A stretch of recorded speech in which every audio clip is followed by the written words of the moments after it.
Ben İhsan Şenyurt. Fatih Haydar'da doğdum, büyüdüm. Annem Siirt'ten geldi. Babam burada doğma büyümeydi. Burada Haydar'da Katip Çelebi İlkokulu'nda okudum. Birinci sınıf orada başladım. Ondan sonra 7 okul değiştirdim. Hatta Siirt'te bile 3-4 ay okudum. Birinci sınıfı Katip Çelebi'de başladım. Siirt'te devam ettim. Vefa'da okulun ismini hatırlamıyorum. Üniversitenin orada bir ilkokul var. Orada birinci sınıfı bitirdim. Yani sınıfta kalmadan. İkinci sınıfta da Cibali Okulu'nda başladım. Bütün İstanbul'daki bütün okulları da ilkokulları dolaştım hemen hemen. Muallim Yahya'da okudum. Haydar'da, Çarşamba'da. En son yine Katip Çelebi'de 5. sınıf okulu bitirdim. Ortaokulunda bir sene okudum. Ondan sonra mesleğe başladım. 5 kardeşiz. 3 erkek, 2 kız kardeşim var. Onlar da hepsi evli, çocuk torunları var. 4 çocuğum var.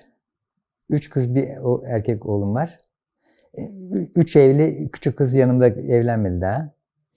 6 torunum var. En büyüğü 26 yaşında. Oğlum kuyumcu, ayar evinde çalışıyor. Yanımda kalan kız da kuyumculukta çalışıyor. İşleme falan yapıyor. Zincir yapıyorlar. Büyük kızım kanalda çalışıyor. Öteki kızım da İzmir'de evli. Ev çalışmıyor. Ev kadın hanımı. Ortancı kardeşim tesbih işiyle uğraşıyor. Antika tesbihler yapıyor. Altın işlemeli. Öteki kardeşim zaten aynı cilacılık yapıyor. Komalak cila. Kız kardeşlerim çalışmıyor. Bu civarda Haydar'da, Fatih'te, buralarda geçti. Gençliğim Eyüp Sultan'da geçti. Eyüp Sultan'a taşınmıştık. Eyüp'te geçti. Ortaokula orada başlamıştım zaten. Ondan sonra çıraklık olarak Eminönü'nde, Sirkeci'de, Kredili Mobilya'da başladım çalışmaya.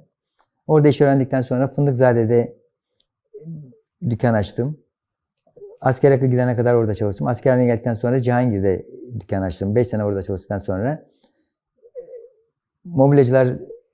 Demirkapı Mobilyacılar Çarşısı'nda çalıştım.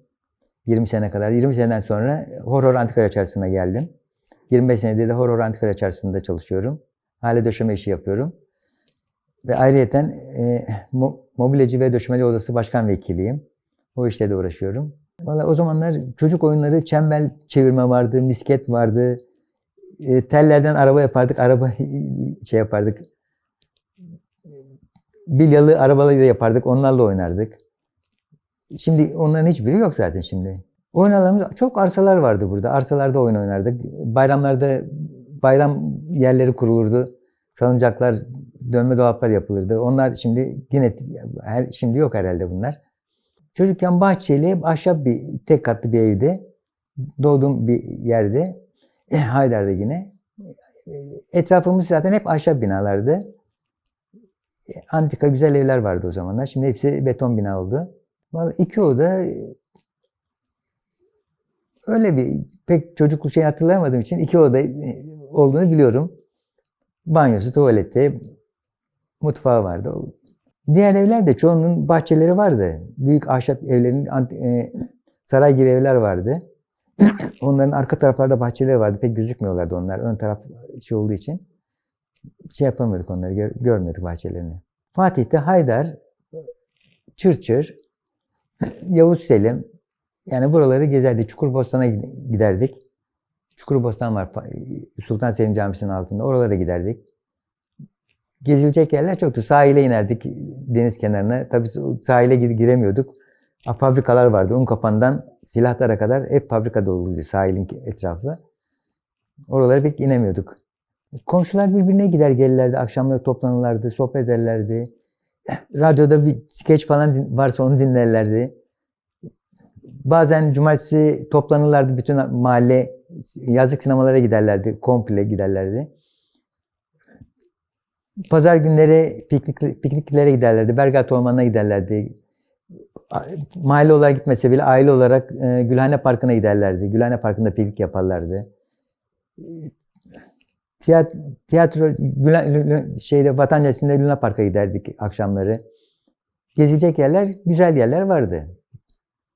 Haydar'da Siirtliler çoktu.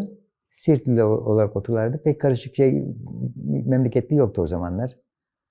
Hep Siirtlilerdi ve çoğu da akrabamızdı. Tabii mesela amcamların evi vardı. O evde oturmuştuk. Birkaç sene oturduk. Orası tahmin ediyorum 70'te yıkıldı. Beton bina oldu. Civarda, tabii o civarda çok binalar. Hala oturduğum evde bile daha evvel ahşap binaydı. Şimdi beton binada otururuz. Düğünler sokakta olurdu. Park, bir arsa varsa arsada olurdu. Büyük bahçe varsa bahçelerde olurdu. Sonradan değişe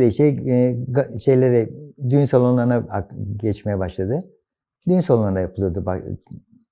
Kahvelerden toplanıyorlardı. Kahveden topluyorlar, sandalyeleri topluyorlardı. Kendi aralarında kadınlar toplanıyordu, yemek yapıyorlardı, pilav yapıyorlardı.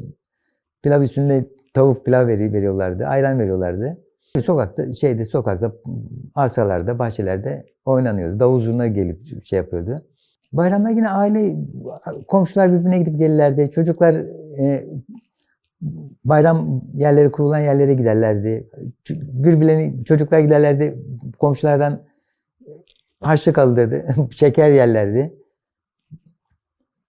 Güzel geçerdi. Şimdiki gibi değil tabii. Bayramlarda şimdi biraz devam ediyor ama sabah kahvaltısı olarak pilav yapılırdı.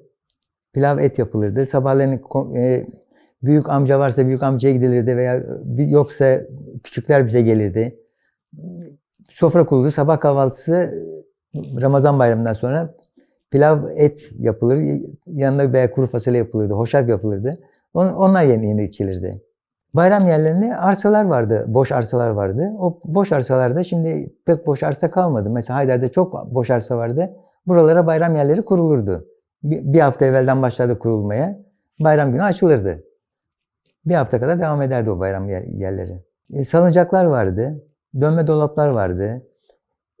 At getirirlerdi. Ata binip atla beraber gezdirirlerdi.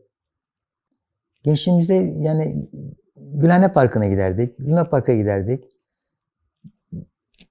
Yani İstanbul'un bazı görmediğimiz yerlere gidip dolaşırdık. Rumelihisar'a giderdik. Eskide trene binmek bizim hoşumuza giderdi. Trene binerdik, Pendik'e giderdik. Yani trenle gidip gelirdik. Pendik'te biraz dolaşır, treni yapmak için. Pendik bir mesire yeri gibiydi. Yani sahili, lokantalar vardı.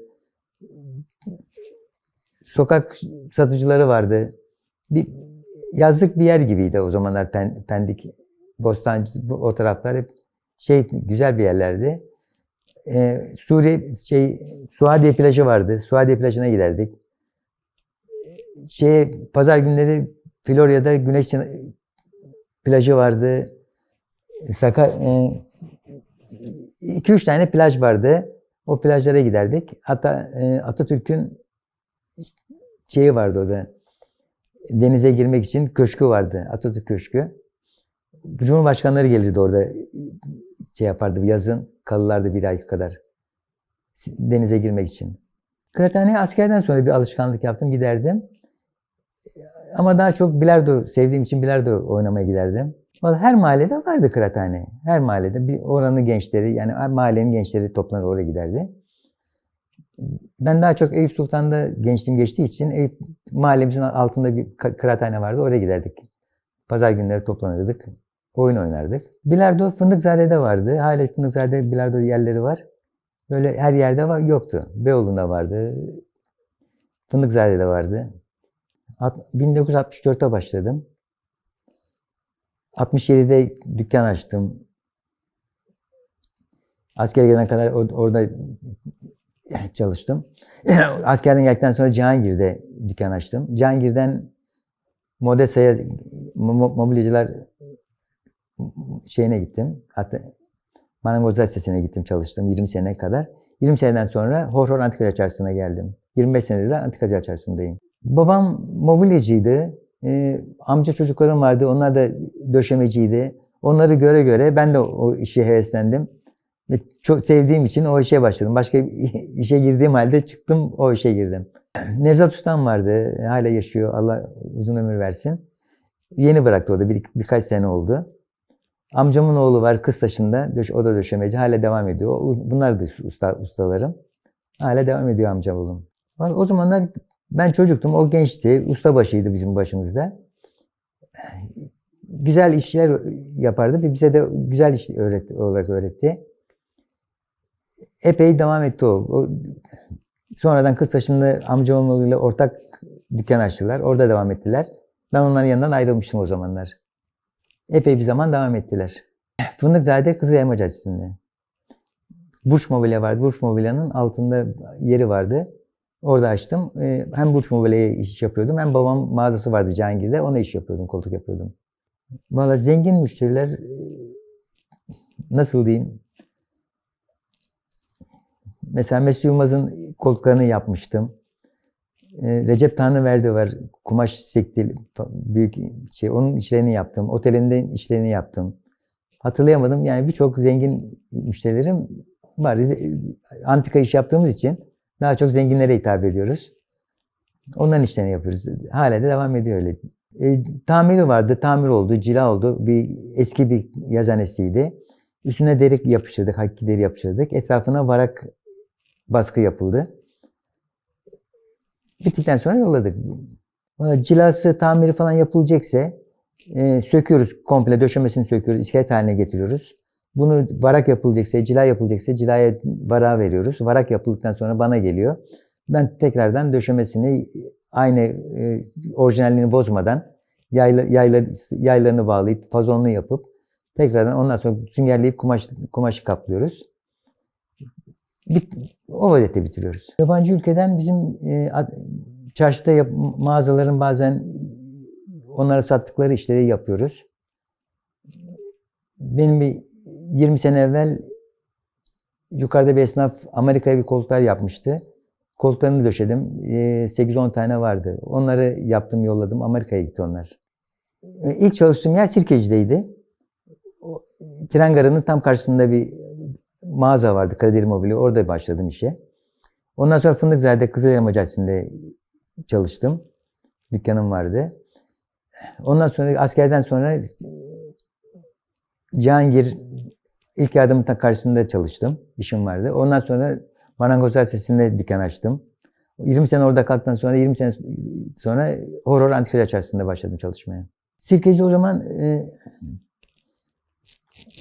dışarıya ne derler, kargo şeyleri falan vardı. Yani eski şey olarak ne derlerdi ona? Kargo olarak çalışıyorlardı orada. Şey yoktu yani, mağaza yoktu. Tek bir şey mağaza vardı. Ana caddede mağazalar vardı. İGİ'nin mağazaları falan vardı. Tatlıcı Hacı Bekir vardı. Hafız, başka bir hafız bilmiyorum onu da. O vardı. Hala devam ediyor onlar galiba da. Ama şimdiki şeyi değişti herhalde. Turistlerin tabii geldiği yerler daha çok oralardı. Garı görmek için. Büyük Postane'nin oraya turistler çok gelirdi. Mısır Çarşısı'nı gezmek için gelirlerdi. Hala aynı şey pek değişmedi yani Sirkeci. Gar bir tren istasyonu olarak geçiyordu orası. Sadece trenler kalkıp gidiyordu oraya. Şimdi tren pek kalkmıyor galiba. Fındıkzade hiç değişmedi. Yine hep yine aynı dükkanlar vardı. Yine aynı dükkanlar devam ediyor. Hiç değişmedi. Kızılyayma Caddesi'nden ben başka tarafa gitmediğim için hiç değişmedi. Demirkapı Marangozlar Sitesi olarak başladı orası. İskeletçiler vardı, döşemeciler vardı, cilacılar vardı, polyesterciler vardı. O öyle olarak başladı. Ufak ufak millet iş yapmaya başlayınca ufak ufak mağazalar açıldı. Mağazalar açıldıkça, onu gördükçe daha çok mağazalar açıldı. Ve şu andaki durum tamamen mobilya mağazaları olarak geçiyor orası. Şimdi Modes oldu zaten. O komple, hepsi mağaza. Büyük büyük mağazalar var şimdi orada. Faaliyet belgesi veriyoruz esnaflarımıza, kaydolan esnaflarımıza. Emekli olduğu zaman bizden kağıt almadan emekli olamıyorlar Bağkur'dan. Devlet kredi verdiği zaman bizden onay almadan kredi alamıyorlar. Biz bunların haklarını savunuyoruz. İstediklerini şeyleri devlete bildiriyoruz bunları. Çok şeyimiz, faydamız dokunuyor. Bu birliklerimize gidiyor. Birliklerimiz Bedet'in falan dökene kadar gidiyor bunlar. Yani bunları biz bildiriyoruz. Onlara şey yapıyoruz. Sarıyer'den sonraki ormanda ne diyorlardı orada? Bahçeköy'de oturuyordu. Çok samimiydi. Bize devamlı işlerini yapardım. Gelir giderdi. Şeyde bir kaza yaptı, vefat etti. Çok üzüldüm. Bir de doktorum vardı, Sururi Bey vardı. O da şeyde pandemi döneminde o da hastalanıp vefat etti. Yani çok sevdiğimiz müşterilerimiz vardı böyle. Devamlı gelir giderlerdi. Çarşıya geldiklerinde devamlı uğrarlardı bize. Sevdiğimiz müşterilerdi bunlar hep. Bir hareket vardı. Benden evvel çok güzeldi. Çok müşteri geliyordu. Satışlar çok güzeldi. Yani millet mal yetiştiremiyordu. Eski ne konarsan satılıyordu. Ama zamanla ben gittikten sonra biraz daha yine iyi işler daha iyiydi. Zamanla biraz müşteriler gelmemeye başladı. Herhalde bu da yaşlı insanlarımız yok olduğu için. Şimdiki gençler pek eski şeyi sevmiyorlar. Antika şeye pek bakmıyorlar. Ezanına gezip şey yapsalar müze gibi bunlar antika şeylerimiz. Çarşımızı gezseler hep antika gibi mallarımız var. Dükkanlar hepsi mobilyacı zaten. Değişik bir atölye yok, mağaza yok. Hepsinde mobilya, eski mobilyalar, eski antikalar, mallar var. Hepsinde değişik koltuk, yazıhane, masa, sandalye, büfeler, konsollar var. Hep eski mallar. Ceviz ağacından yapılmış mobilyalar, gürgen, mavun, hepsi koltuklarımız öyle. Hepsinde işim düşüyor. Benim hepsinde işim olduğu için hepsiyle iyi geçiniyorum. Hepsinden iş alıyorum. Hepsiyle iyi geçinmeye uğraşıyorum. Kredili Mobilya'dan. Kredili Mobilya 60'lı yıllarda İstanbul'da 3 tane büyük mağaza vardı zaten. 3-4 taneydi. Kredili Mobilya olarak vardı. Gül Mobilya vardı Fındıkzade'de. Beyoğlu'nda Makara mıydı? Bir mağaza vardı. Bunlar da büyük mağaza olarak İstanbul'da bunlar daha büyük mağaza belki vardı, ben Büyük mağaza, mobilya mağazaları olarak bunlar vardı. Eskiciler olarak da bizim Horor Antika Çarşısı Şişhane'deydi. Maliyenin tam arka tarafında, şimdi otopark oldu orası. Orada kulübeler olarak eski mal alıp satarlardı. Oradan bunlar dağıldı. Horor'a geldi. Üsküdar'a gittiler, Kadıköy'e gittiler. Yani bu antikacılar o zamanlar tek yer orasıydı. Bunlar dağıldı, bunlara gitti hepsi.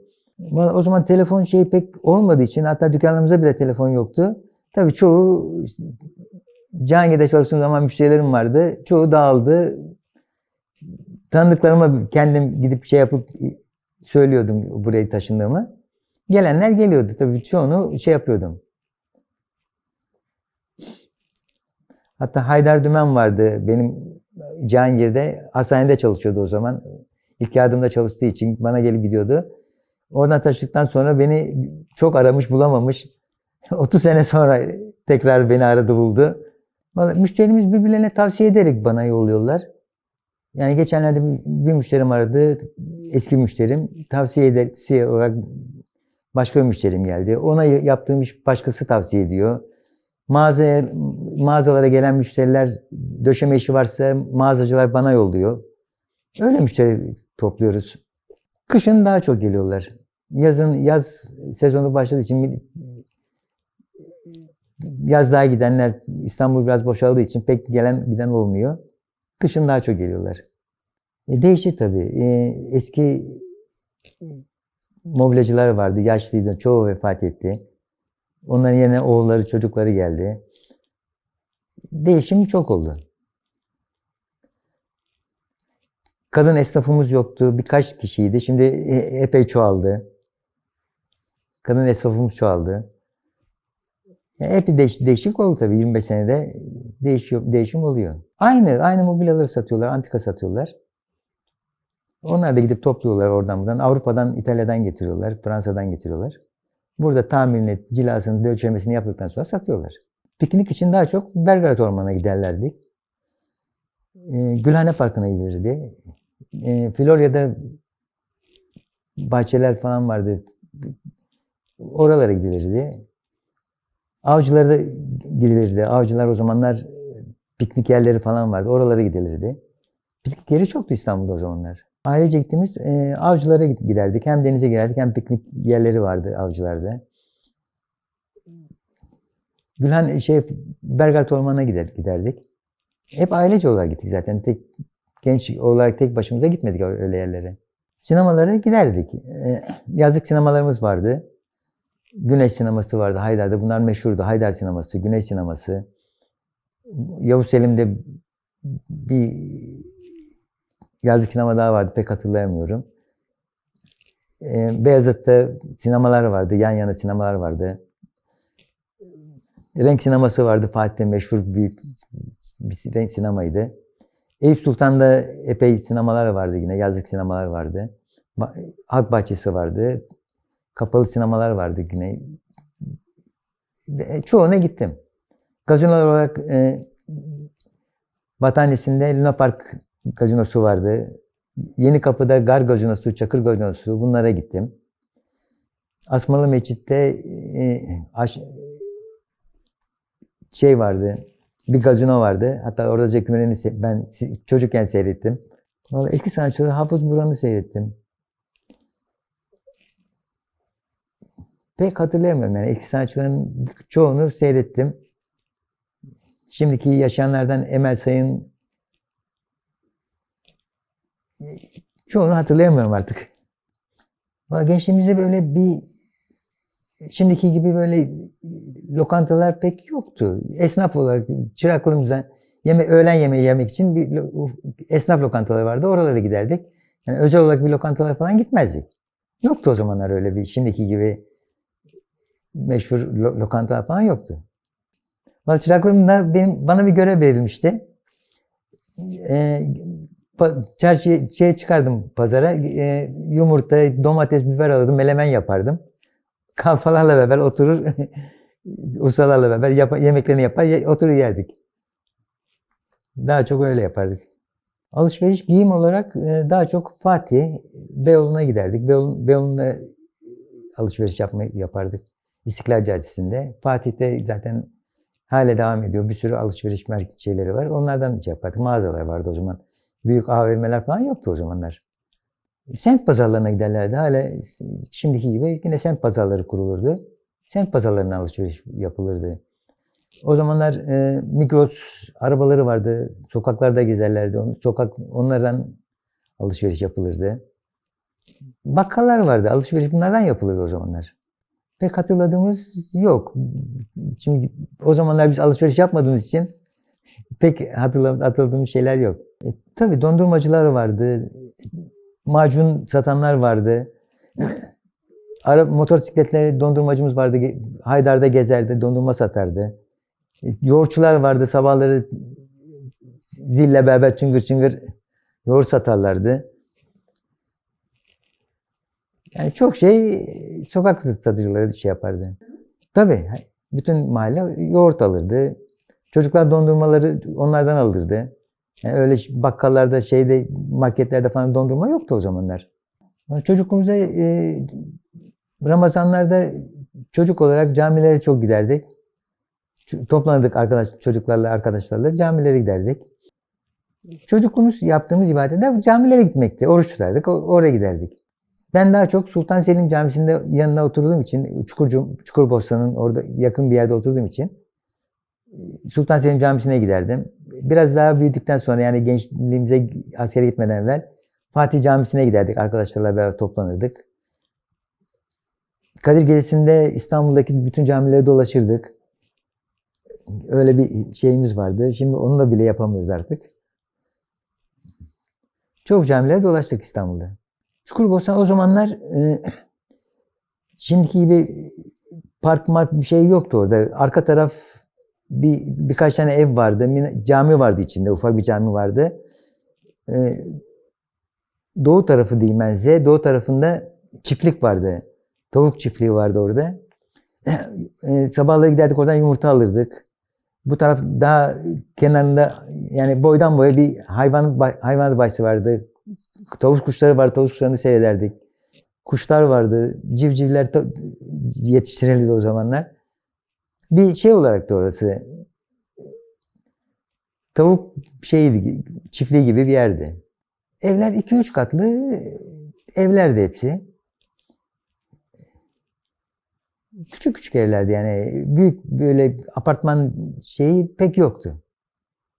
2 katlı, 3 katlı evler vardı.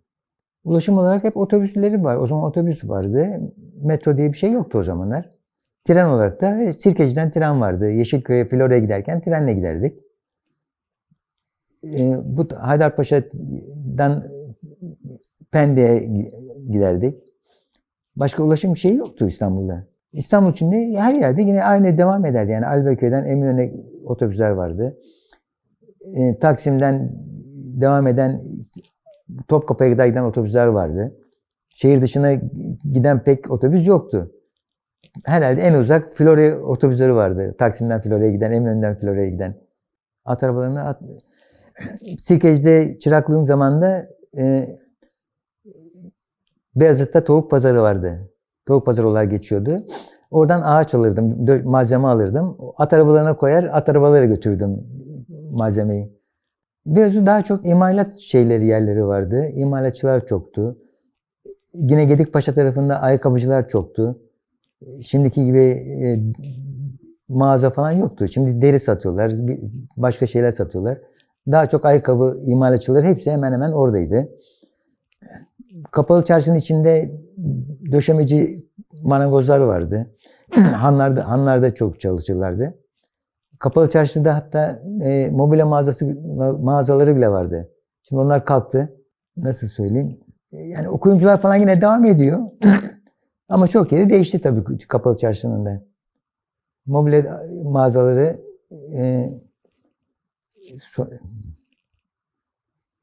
bir tane artist vardı.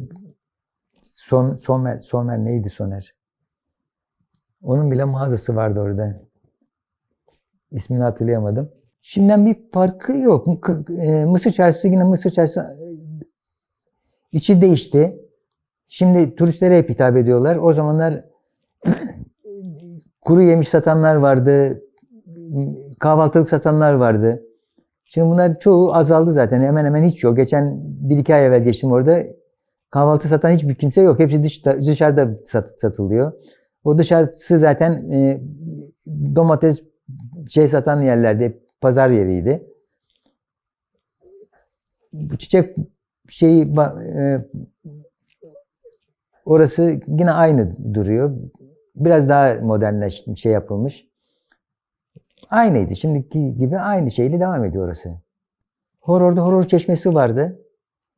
Oradan yokuştan aşağı inerken sol tarafta oradan acayip yani büyük bir su akardı oradan. Orası kesildi şimdi suyu akmıyor. O çeşme olarak öyle duruyor. Haydar'da yine bir çeşme var yine tarihi bir çeşme. Orayı restore ettiler. Yine oranın suyunu falan yaptılar ama tekrar bozdular. Yine öyle duruyor. Orhan Veli'nin Haydar'da evi var. Restore edildi. Üstünde hala yazı var üstünde. Orhan Veli'nin yaşadığı ev diye. Güneş sinemasının tam karşısı. Bir Haydar sineması vardı. Bunlar tarihi yerler. Hala orası boş olarak duruyor. Güneş sineması otopark olarak kullanılıyor. Zaten İstanbul bu tarafı, Haydar tarafı olduğu gibi tarihi bir yerler. Evet. Evimiz yakındı zaten. Giderdik. Bıçakçı Ali Camisi yine küçük bir cami olduğu için birkaç tadilat yapılıp gene öyle bırakılıyor. Başka bir düzenleme yapılmıyor. Kadir Has'ın olduğu yerde tütün fabrikasıydı. Sigara fabrikasıydı. Onun sahil tarafına girdiğimiz zaman balıkçı kulübeleri vardı. Balıkçılar yapardı orada.